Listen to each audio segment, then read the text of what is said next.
I heard about the Explorers Club on the icebreaker, actually, because they broke some records.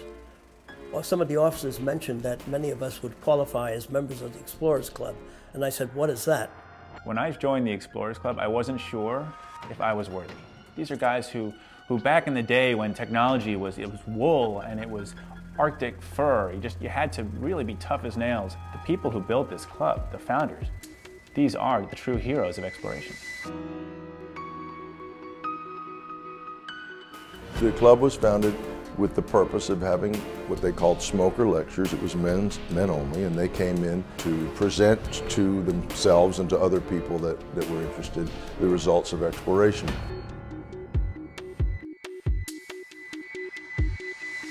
The Explorers Club is the premier group for scientifically oriented explorers. People who don't just want to go out and have fun and go on adventures, but people who actually want to determine substantive questions and then come back with answers to those questions. Sir Edmund Hillary, first to climb Everest, put the flag on Everest. Don Walsh, who went down with Picard in 1960 with the Trieste, first to the deepest part of the ocean. The flag has been on the moon. All high peaks probably in that are climbed. Those are firsts.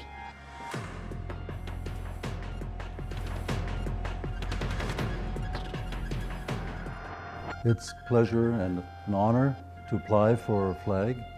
The flags are taken to more remote places in the world. You don't necessarily take a flag to the beach in Florida. You take a flag to places where few people have been.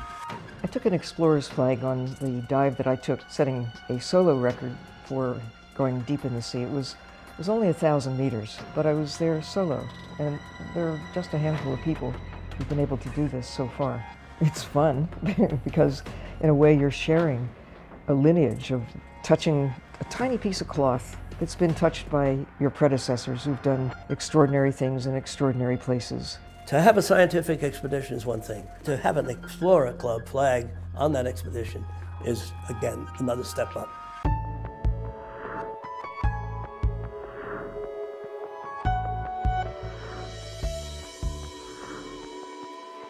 We have the records of world exploration from about 1900 forward, more or less. And you think about it, people have been all over the world. And we have records of all of those things because our members have been everywhere.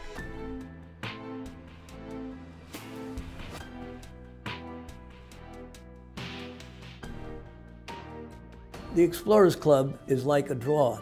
It's a place where people who have traveled the world and done unusual things meet. It's become the center of education and promoting exploration.